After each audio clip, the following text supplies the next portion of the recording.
시청자 여러분 안녕하십니까? 메리 크리스마스 성탄을 앞에 두고 있습니다.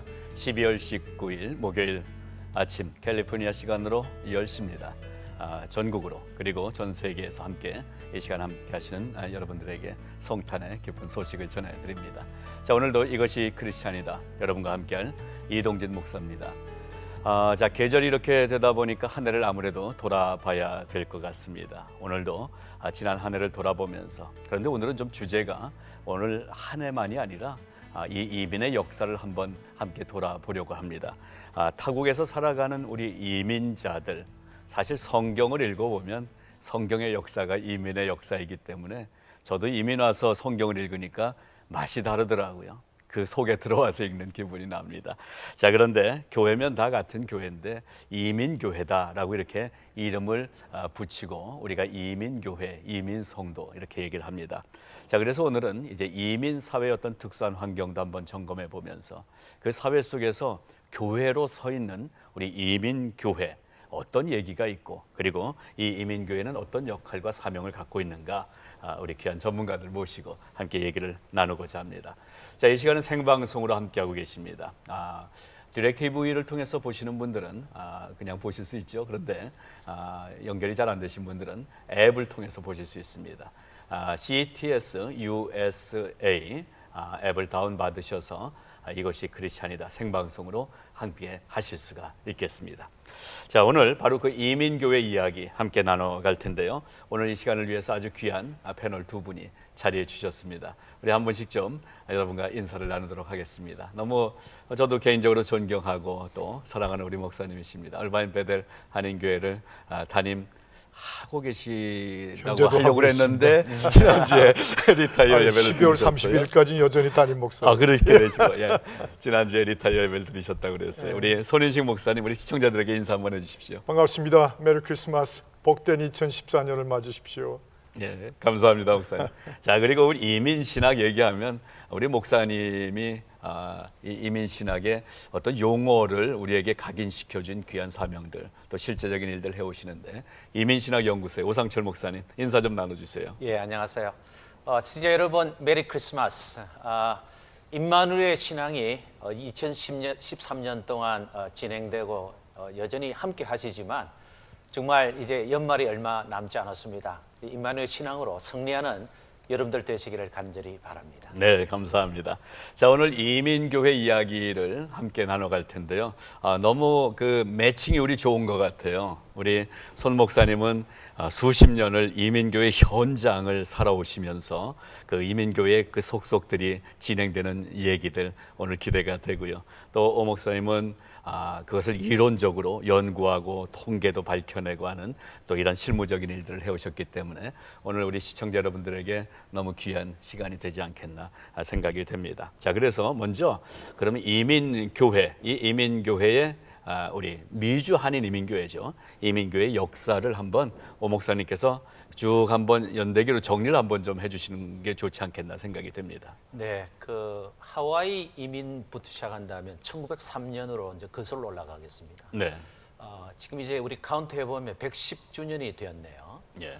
그 가운데 이제 우리 102명이 이제 인천 내리감리교회에서 이제 파송을 받아서 그 당시 인천 내리교회 교인이 62명이었거든요. 존스 목사님이 김희재 권사님 이런 분들에게 사실 선교사 파송장을 주게 됩니다. 네, 그래서 잘 모르는 분들에서 좀 설명해 드리면 선교사로 부르심을 받은 권사님 두 분이 사실 하와이에 와서 몰로카이 농장에서 처음 예배 드린 때가 바로 벌써 110주년이 됐잖아요. 그렇군요. 그 가운데 이제 몇몇 교회가 이제 하와이 주변에 교회가 생겨나기 시작합니다. 첫 번째 하와이 한인 기독교회, 예를 들어 이승만 박사님이 세운 96년대 교회입니다만 이런 교회들이 감리교 몇 개 생기고 또 독립교회 몇 개 생기면서 한 5교회가 1910년까지 포진되어 있다가 이제 거기 있으면서 일부가 샌프란시스코로 오게 되고 뉴욕으로 시카고로 오게 되면서 그 당시에는 독립운동을 많이 했잖아요. 그렇죠. 교회도 만들고 또 독립운동하면서 한편으로는 뜨거운 가슴을 가지고 민족 정신을 갖고 있고 한쪽으로는 영적으로 하나님 나라를 구현하는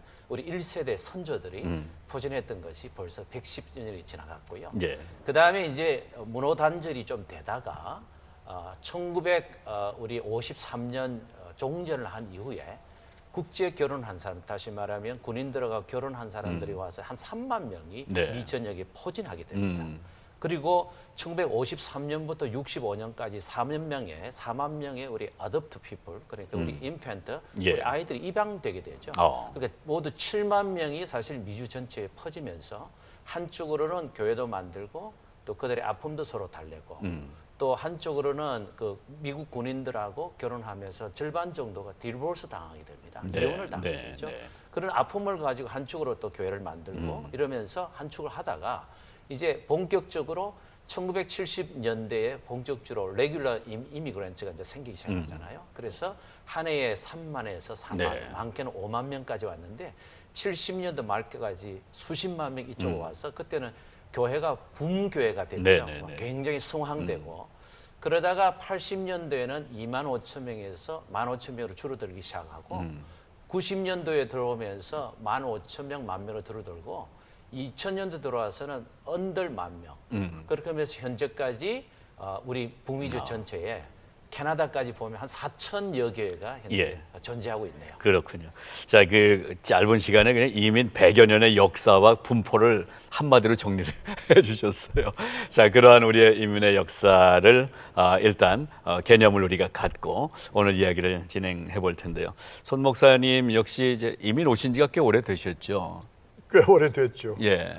1973년도에 왔으니까 예. 40년이 40여 지났습니다. 년. 예. 그러니까 이민 1세대다 이렇게 말씀드릴 수가 있겠는데요. 목회자로서의 삶도 살아오셨지만 사실 목사님 자체가 이제 이민자로 그렇죠. 살아오셨기 때문에 오늘 생생한 말씀을 주실 것 같습니다. 자, 그러면 지금 이렇게 오 목사님이 정리해 주실 때 이민 사회, 그 이민 사회가 사실은 이민 교회와 발걸음을 같이 해 왔다고 해도 지나친 말은 아닐 것 같은데요. 그렇습니다. 목사님, 그 이민 여기 사회 안에서 우리 이민 교회가 가져왔던 역할이랄까, 어떤 의미랄까 이런 부분을 한번 좀 먼저 점검을 좀 해주시죠. 이민 교회도 교회지 뭐 따로 이민 교회가 따로 있을 건 아니죠. 네. 교회가 있는데 이민자들이 들어오니까 이민 교회고 또 내 나라에 있는 교회가 아니고 해외에 나와 있으니까 이민교회란 이름이 붙여져서 저는 늘 그렇게 생각하기를 이민교회란 이름으로 붙여지기 때문에 뭘 익스큐즈 하거나 뭘 이건 적당히 하거나 뭐 이런 건 안 해도 되거나 그런 일은 오히려 큰일 난다고 그렇죠. 생각합니다. 예. 오히려 지금 방금 말씀하신 것처럼 기왕 우리가 모국에 있지 않고 해외에 나와 있는 교회들이기 때문에 그 상황이 우리로 하여금 더 많은 역할들을 그리고 네네. 우리가 할 수 있는 그 많은 사명들을 모국에 있는 교회보다 더 가지고 있다고 믿는 것이죠. 그런 네. 의미에서 이민교회는 참 있어야 될 교회들이고 네네. 또 지금도 참 지난 세월 동안 잘하고 계시다고 저는 자부스럽게 예. 그렇게 생각하고 있습니다. 예, 우리 긍정적인 측면에서 정말 자랑스러운 교회가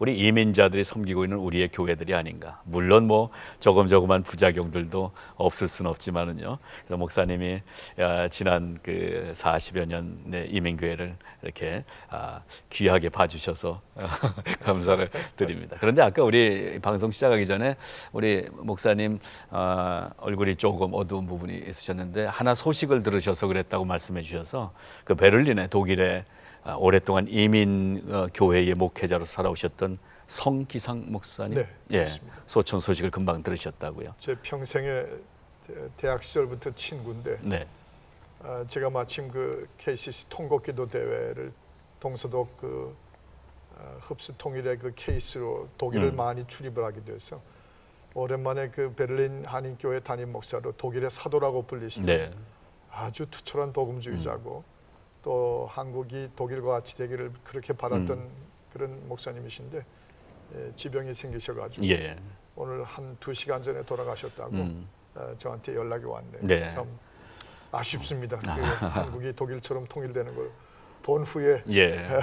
천국에 갔었으면. 그래서 좋았을 사실은 우리가 지금 뭐 미국 LA에서 방송하고 있지만 전 세계 어디에선가 지금 인터넷 통해서 이 방송을 보고 계신 분들 그 지역도 이민 지역이고 여기도 이민 지역인데 이렇게 한 지도자가 사명을 다하고 떠나시는 얘기를 들으면서 마음이 좀 뭉클하기도 하고 우리가 그런 사명들 교회가 잘 감당해야 되겠다. 아까 말씀드리면서 그런 생각을 하게 됐습니다. 자, 그런데 현실을 우리가 긍정적으로 보긴 하지만은 이민 교회도 역시 교회이기 때문에 일반적인 교회가 갖고 있는 문제점들, 어려움들이 늘 나타나지 않습니까? 그런 면에서 우리 지금 미주 한인 이민교회가 이제 지금까지 진행되어 오면서 목회자의 입장에서 이 목회가 교회가 좀 어려워지게 되는 근거라 그럴까요? 왜 그렇게 될까? 좀 이렇게 많이 좀 파악해 보셨을 것 같아요, 목사님. 어느 목회자 치고 목회 현장에서 그거 파악 안 하는 분은 없겠죠. 네. 왜 그럴까? 왜 어려워졌는가? 네. 저는 그저 simply speaking 부흥하고 성령의 역사가 나타날 때 상대적으로 교회 내 다른 어려운 문제들은 많이 축소되죠.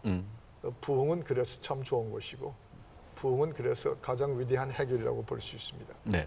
근데 동시에 부흥이 이루어졌을 때 뭐 교회 역사가 지난 2000년 그랬지만 여기도 똑같이 한 교회가 부흥하면 신본주의 기반 위에서 그야말로 폭발하고 성장하는 건데 동시에 어느 때가 이르면 인본주의가 다시 밀어들기 시작하죠. 예.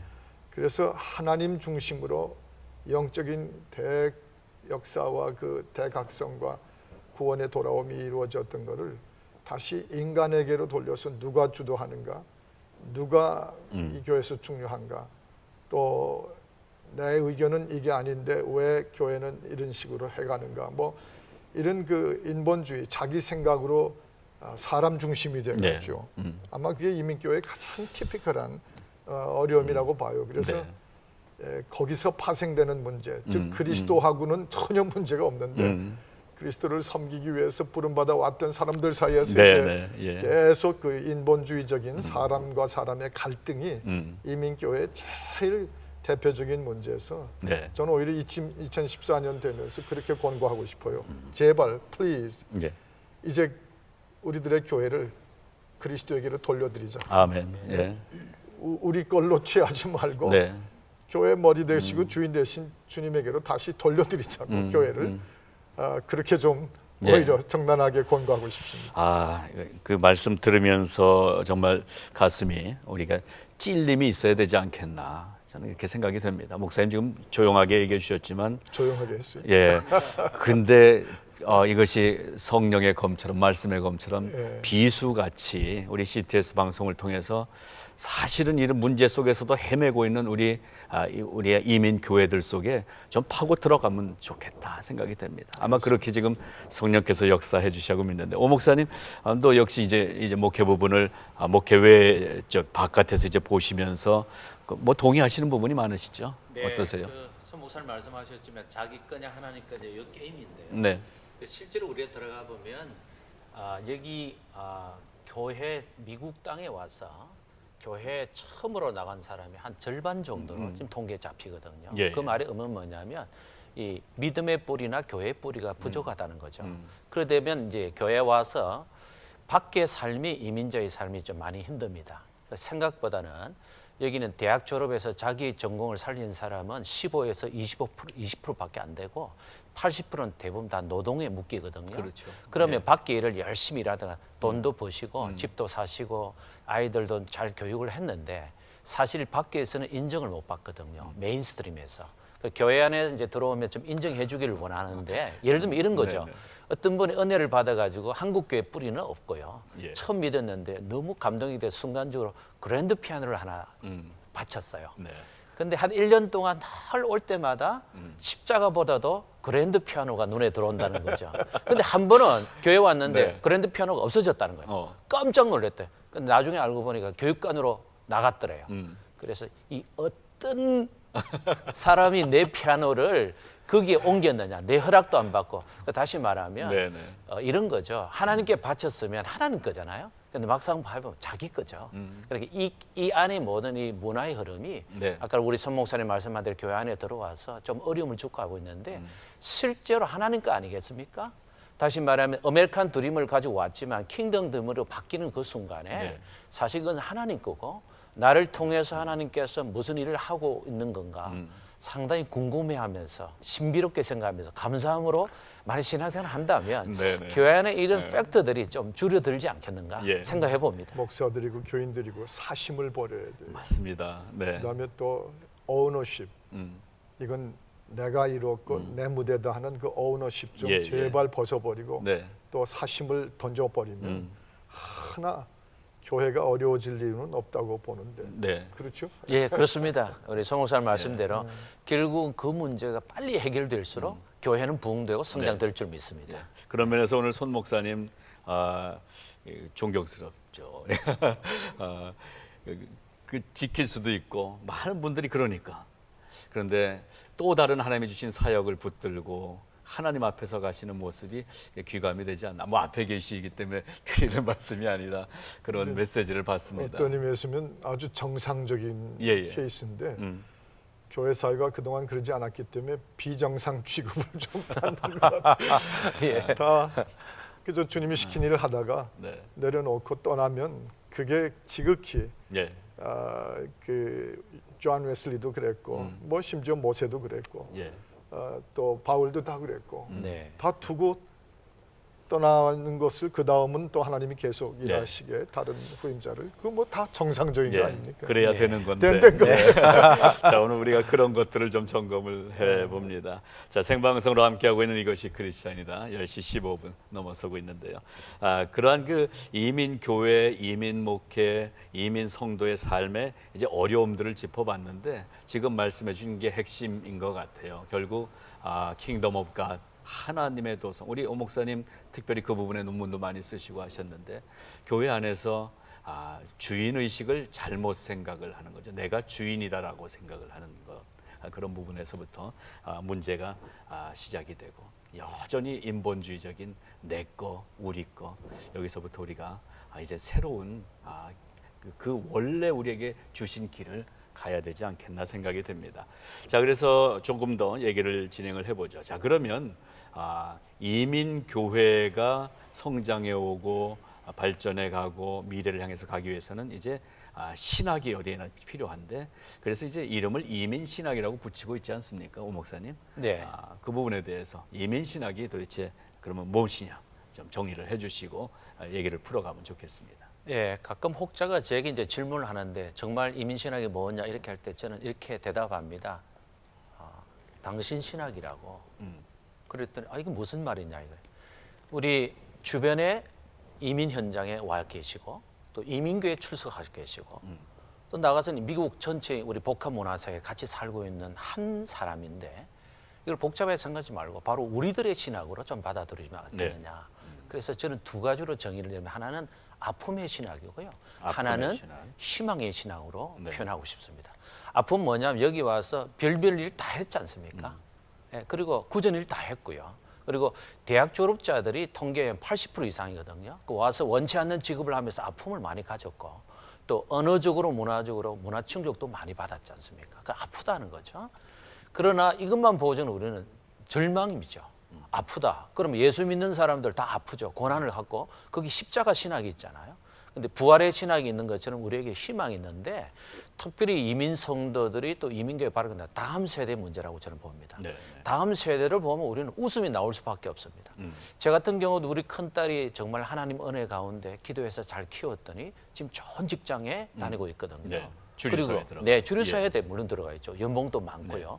그 뭐냐 하면 우리는 정말 기도하고 그들을 케어 조금밖에 못했는데 하나님은 몇 배로 은혜를 주셔서 메인에서 성공 케이스가 많이 있고 실제로 우리 주변에 우리 1세대들 자녀들 그 뿌리들을 보면 정말 미 전역에 퍼져 있는 아름다운 우리 포텐셜 우리 리더저들이 그렇게 많이 있다는 거죠.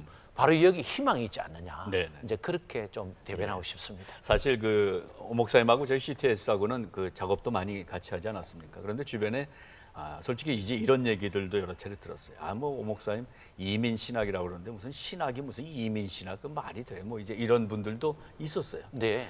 그런 분들에게 오늘 이 시간이 이제 또 설명을 좀 드리는 시간이 되면 좋겠는데 결국 아픔과 희망을 같이 공유하고 있는 우리들의 이야기. 우리들 속에서 역사하시는 예수 그리스도의 이야기, 그것이 이민 신학의 핵심이 아닌가 생각이 되면서요. 손 목사님, 그러면은 이민 교회가 여전히 고질적인 아픔들, 또 병폐라고 할 수 있는 것들도 갖고 있는데, 그것을 지금 오 목사님이 아픔이다라고 설명해 주셨는데, 그 속에 여전히 있는 희망이 있다라고 말씀하셨거든요. 그러면 목사님, 현장을 이렇게 보시면서 아픔이 있는 이 이민교회가 어떻게 하나님의 희망의 그 교회로 나갈 수 있을지 좀 해안을 열어주십시오. 제가 무슨 해안이 있겠습니까마는, 목회라는 그 자체 말이 쉐퍼딩이라고 하는 양떼를 친다고 하는 개념 아닙니까? 결국 양들의 어떤 책임이나 방황이나 또 어떤 그 혼란보다는 목자에게 딸린 거거든요. 네, 쉐퍼딩이라는 네, 말 네. 그 자체가 정말 이 시대에 열심히 하고 있지만, 우리 목회자들이 양떼들을 어떤 방향으로 이제 바로 그런 문제들을 벗어나서 나갈 수가 있느냐, 앞으로의 소망은 거기에 달려 있다고 볼 때가 참 많이 생각을 합니다. 저는 이제 12월 30일로 다 끝나는 사람이지만, 네. 그 신앙이라는 것과 함께 생활이라고 하는 것이 있잖아요. 네. 그 신앙과 생활을 합쳐놨을 때를 크리스천 라이프, 그 신앙 생활이라고 부르는 것인데, 네. 네. 우리가 로마서만 해도 16장의 로마서 중에 1장부터 11장까지가 복음이 신앙이다, 복음이 곧 그리스도다. 그거 해놓고 12장 들어가서부터는 너희 몸을 하나님이 기뻐하신 거룩한 산 제사로 드리라. 생활이 예, 이제 삶이 시작이 나오죠. 되잖아요. 네. 삶이. 네. 요거를 다시 목회자들이 뭐 여러 가지 뭐 논리와 분석이 있겠지만은 다시 교회들을 복음주의 신앙으로 아멘. 1장부터 11장까지 확고하게 선포되고 다시 바로 잡아주고, 그 다음에 교회 안에서 생활만 하려고 그러지 말고 신앙생활, 영적인 생활, 다시 말하면 거룩한 생활이죠. 네. 그 벌써 그 삶 자체가 하나님께 드려질 만한 예배가 되도록. 네. 그래서 이 그냥 생활하는 사람들의 모임이 교회가 아니라 신앙생활하는 사람들의 교회로서 거룩한 삶을 위해서 그 부정한 것들 다 내버리고, 네. 술 담배 다 끊어버리고, 장로 집사들 집에 그 냉장고 열어보면 거기 포도주병, 맥주병 다 끄집어내버리고, 네, 네. 특히 우리 2세들 지금 심각해요. 2세 목회자들과 2세 교회 속에 이 네. 드링킹 예, 예. 컬처가 깊이 배어 있어요. 술을 그 전날 밤 실컷 마신 목사가 그 다음날 성찬식을 거행을 하고 있으니 어제 마신 술이 성찬이에요. 지금 하고 있는 성찬이 성찬인 거예요. 이런 그 2세들의 그 다는 아니지만 상당한 퍼센티지가 그렇게 잘못 걸어가고 있는 이것을 신앙생활로 돌려놔야 되죠. 아멘. 이건 쉐퍼딩을 하고 있는 네. 우리 목양자들이 그 불길을 터뜨려야 된다고 생각합니다. 예. 아픈 얘기지만 현실인 이야기를 지금 짚어주셨는데, 성찬 얘기하셨지만 정말 어제의 진수 성찬을 우리의 성찬보다도 귀하게 여기는 모습들이 가장 큰 아픔의 모습이 아닌가 생각이 됩니다. 자, 그래서 사실 뭐 이민교회 여러 교회들 4,000개 넘는 교회들이 있지만, 특별히 오늘은 이제 손 목사님 나오셨으니까 우리 베델 한인교회를 좀 샘플로 해서 좀 말씀을 좀 듣고 싶어요. 그래서 어떻게 이 베델 한인교회의 성장 과정 속에, 성숙하는 과정 속에 이민자들의 삶이 녹아 들어왔는지 간단하게 좀 얘기를 해주십시오. 어폐가 있는 말씀인 것이, 저희가 모델이 될 수는 없잖아요.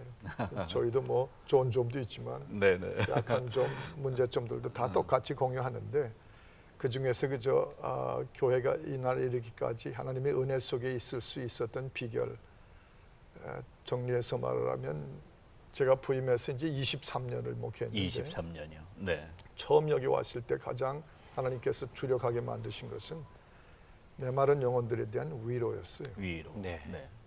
인간이 위로를 받을 때 마음이 열리고 말씀이 귀에 들어가기 시작하는 것.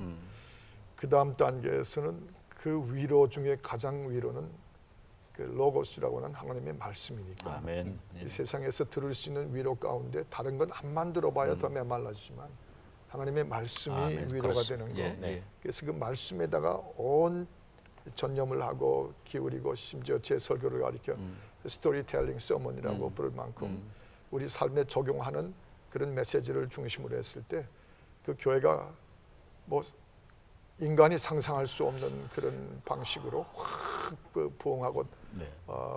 열어지는 모습을 봤어요. 또 그 다음에 이제 인본주의 시대가 찾아와서 목사가 더 세냐 장로가 더 세냐 하는 일종의 그 한국 교회 티피컬한 그 예. 혼란이 찾아왔는데 그때에도 온 성도들과 함께 오직 하나의 기도 제목 교회가 교회되게 하소서. 아멘. 교회가 사람에 의해서 움직이지 않고 하나님의 교회로 존재할 수 있도록 하나님이 개입하소서 하고 기도했는데 네. 그 문제를 해결해 주셔서 그 다음에 이제 그 네 번의 문제가 다 지나가 버렸죠. 네, 그랬군요. 그 다음부터는 그야말로 내가 무대를 만들어 줬고 성도들이 몰려왔고 예산도 있고 또 그 비전도 있는데 뭘 두려워하겠느냐. 그 확신을 심어 주셔서 그 다음에는 확신 목회를 확신 아마 목회로. 달려왔다고 네, 생각합니다. 그렇군요. 눈에 하나님께서 성령을 통해서 보여주시는 것이 있으면 그저 홈레스들을 위해서 그저 매주일 아침마다 300명분, 400명분 예, 음식을 가지고 예. 나가고 저 각 선교지에다가 신학교 세우고 병원 세우고 선교사들 파송하고 우리 청소년들이 지금 부흥의 시대가 지나기 때문에 이 크루세이드라는 게 원래 기독교 복음 전파에서는 가장 중요한 그 역사 중에 네, 하나인데 다시 우리 청소년들을 위한 복음 전도의 크루세이드를 이루어보자 하고 그 엄청난 뭐 12,000명 이상이 LA 컨벤션 센터에서 모이는 그런 식으로 리프레시 무브먼트를 일으켜보기도 하고 뭐 교회 속에 하여튼 지금 돌이켜 보면 저희 교인들에게도 말씀드렸지만 정말 하나님 감사합니다. 한이 없이 뛰어보게 하셨습니다. 네. 예. 못할 게 없이 달려오게 하셨습니다. 예. 세상에 저 같은 목사는 없었는데 이거 하나만 가지고도 할 말이 없습니다. 하나님 감사합니다. 그리고 예, 우리 지금 손 목사님이 뭐 베델 한인교회 말씀을 하셨지만 사실 이 흐름이 그 우리 교회가 가야 될 그 메인 스트림이 돼야 되지 않겠나. 위로가 필요하고 위로부터 시작되지만 결국 뭐 괜찮아요. 오시면 편하네요. 이런 우리 사람의 위로가 아니라 말씀만이 위로가 되는 교회. 거기서부터 말씀의 파워가 교회의 파워가 돼서 세상을 물이 바다 덮음 같이 덮어가는 역사가 그렇습니다. 일어난다. 이런 말씀으로 이해를 했습니다. 목사님, 맞습니다. 감사합니다. 한 가지 중요한 예. 거는 교회들이 다 크든 작든 정말 그런 단계적 또 그런 성령의 폭발과 역사가 있으면 다 똑같이 할 수 있어요. 네. 얼마든지 포텐셜이 있습니다. 너무 좋은 성도들, 너무 좋은 목회자들이 있어요. 그런데 이 교회 담 안에서 서로 너 나를 따져가며 이 인간의 문제로 초점을 맞추니까 재직회를 해도 카운슬링을 해도 사람들이 모임을 회의를 가져도 그저 자기들끼리의 문제를 해결하는데 99%의 네. 에너지를 쓰고 네. 결국 주님이 하라 하시는 대로 땅끝까지 이르러 증인이 되고 정말 이 사회를 개혁시키고 이 동성애 문제를 뒤집어 엎고 이 세대를 교회에서 떠나지 못하게 복음주의자로 확실하게 키우고 이런 마땅히 해야 될 일들은 그저 겨우 교회들마다 한 5%, 네. 한 3%, 나머지는 대개 싸우는 데 주력을 하는 거예요. 그래서 저는 이게 그렇게 어떨 때 너무 억울해 죽겠어요. 아픈 얘기죠. 예. 우리끼리 정말 아픈 지지고 얘기. 볶잖아요. 글쎄 네네. 말이지 지금. 네네. 근데 우리끼리 지지고 볶는 이게 요리가 돼서 예. 예. 나가야 된다는 거죠. 그렇죠. 그 얘기를 지금 해주시는 네, 것 맞습니다. 같은데요. 자, 어쨌든 지금 우리 예. 이민교회가 늘 뭐 그랬지만은 지적되는 얘기지만 이제는 변화돼야 되지 않겠느냐. 이렇게 얘기하고 있는데 특별히 이제 2013년 마무리하면서 오 목사님께서 간단하게 지금의 이민교회 변화의 시점이 되긴 된 거죠. 이 부분 네. 간단하게 좀 정리하시고 우리 메시지를 좀 듣길 원합니다. 네, 우리 손 목사님 뭐 한번 더 정리해 주셨지만 네. 내부적인 그 투쟁이나 소모전은 이제 안 하면 좋겠어요. 네, 정말요. 예를 들어서 네. 왜 이렇게 복잡한지 모르겠어요. 사실 주님은 우리를 위해서 그냥 몸을 던지셔서 우리를 위해서 구원해 주셨잖아요. 근데 교회 내부에 가면 이런 복잡한 양상이 많은데 이러다 보면 결국 개토화가 되겠죠. 네. 동굴화가 되면 하나님의 영역에서는 벗어나는 겁니다. 디아스포라의 사명은 안에서는 은혜 받았지만 밖으로 퍼져나가야 되잖아요. 그래서 우리 손 목사님 하시는 KCC라든지 네. 또 미국에서 우리 지킴이라든지 자마라든지 또 자생된 연구소라든지 단체들. 예. 예를 들어서 자생단체가 많아요. 네. 다시 말하면 인격을 줄 수 있는 그런 단계까지 가야 되는 거 이민교회의 상황이 아닌가 생각하고 이제 소모점이 아니라 네. 외적으로 좀 나가서 실제적으로 행동하는 예. 그런 교회의 모습까지 가면 어떻게 사탄이 안으로 들어와서 장난치겠습니까? 그렇습니다. 예. 네네. 자, 오늘 이제 원리적인 부분 얘기 나누는데 우리가 그래서 다음 주에 우리 두 분 목사님 한 번 더 모시려고 하거든요. 다음 주엔 좀 더 디테일하게 우리 미래를 향해서 함께 어떻게 걸어가야 될 것인가 좀 다뤄주시면 감사하겠습니다. 자, 이것이 크리스찬이다. 오늘은 이민교회 이야기 함께 나누고 있는데요. 10시 30분이 되어오고 있습니다. 뭐 짧은 시간이지만 우리 두 분이 워낙 비중 있고 너무나 귀한 메시지를 주셔서 너무나 감사합니다. 그래서 이제 마지막으로 오늘 얘기 나눈 것들을 좀 종합하면서 우리 오 목사님부터 차례대로 한 3분 정도로 이걸 메시지로 좀 우리 시청자들에게 선포해 주시면 좋겠어요. 우리 오 목사님. 예. 사랑하는 CTS 시청 여러분, 제가 아까 우리 이동진 목사님 저에게 질문을 이민신학이 무엇이냐 했을 때 아픔과 희망의 신학이라고 그랬지 않습니까? 사실 여기서 아파보지 않은 사람은 아무도 없을 것입니다. 그리고 그 고난의 행군을 얼마나 오랫동안 견디내셨습니까? 어떤 분은 10년, 20년, 또 30년, 40년 동안 이 모든 아픔을 겪으면서 예를 들어서 인간적으로 비애를 가지거나 슬픔을 가지거나 비명을 지르거나 또 울부짖음을 한다면 그 소용이 뭐가 있겠습니까? 그러니까 주님은 아픔을 주는 것뿐 아니라 아픔을 통해서 다음 단계로 넘어가는 그 단계가 바로 희망인데요. 우리 교회를 보면 좋은 목회자들 굉장히 많이 있습니다. 그리고 성도들도 양쪽 언어가 준비된 사람 굉장히 많습니다. 예를 들면 1.5세에 들은 프로페셔널 잡들을 가져서 메인에서 성공한 사람들이 굉장히 많습니다. 제가 통계 조사를 해보니까 약 200명 정도가요. 주 하원이나 주 상원의 우리 보좌관들, 그리고 시의원들, 교육위원들, 그리고 우리 시장이 벌써 3분이 벌써 탄생하셨습니다. 그러니까 이런 경우를 보면 좀 더 우리 교회의 뿌리를 통해서 탄생된 다음 세대의 놀라운 축과 에너지원이 되지 않겠습니까? 다시 말하면 이민교회가 가끔 한국에서 오신 분들이 이제 평가를 하는 게 LA 다운타운에 가보면 좀 학고방 같이 생기고 스몰 처치 저는 보니까 자 저게 이민교회다 생각하는데 그렇지 않습니다. 우리 오렌지 카운티번에도 굉장히 셋업이 잘 되고 준비되어 있는 교회가 굉장히 많고 희망을 주는 교회가 그렇게 많다는 거죠. 다시 말하면 우리가 아픔도 겪고 고난도 겪었지만 그것이 아메리칸 드림을 이루는 과정이 아니라 하나님의 나라를 이루는 축의 과정에서 당연히 고생하고 아파하는 거죠.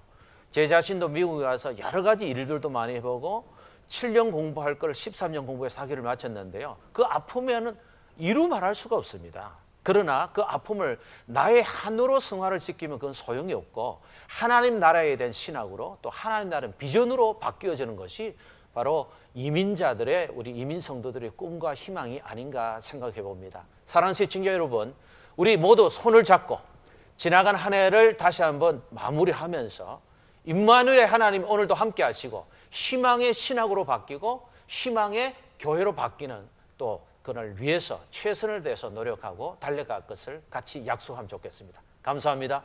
아멘. 아멘 막 소리치고 싶을 정도로 저도 오늘, 아멘. 부흥회를 해주셔서 감사를 드립니다. 정말 그렇습니다. 우리 이민교회가 지금 뭐 말씀도 해주시지만 정말 약한 모습 많이 보이지 않습니까? 그러나 그럼에도 불구하고 이 교회 안에 누가 주인이시냐, 힘이요 능력이신 내 기쁨 되시는 주님이 우리 교회의 주인이 되신다. 이것이 우리 이민교회가 갖는 파워가 될 수 있기를 바라는 귀한 메시지 감사를 드립니다. 우리 계속해서 우리 손인식 목사님께서도 좀 우리 시청자들에게 메시지로 이민교회 또 이민성들의 방향과 또 사명 한번 좀 점검해 주십시오. 아까 말씀드린 저야말로 40년이 지나는 이민 생활을 해오면서 평신도일 때나 목사가 된 후에나 여전히 이민교회는 저의 삶의 터전이었습니다. 근데 제가 그 교회를 생각하면서 사람의 일생하고 가끔 비교해 볼 때가 있어요. 네. 소년기가 있고 그 다음에 청년기로 들어가고 그 다음에 왕성한 장년기로 들어가고 그 다음에 예외 없이 다 노년기로 들어가서 끝나지 않습니까?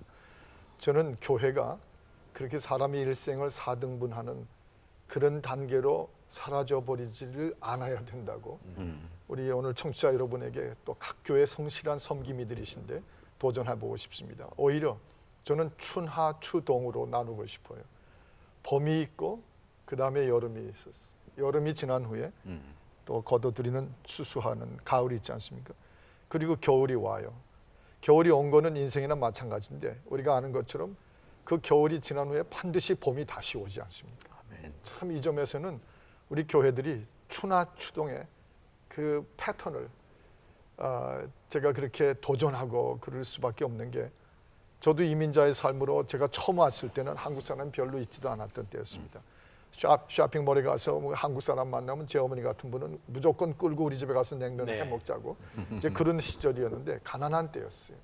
그때 참 본 것 같았습니다.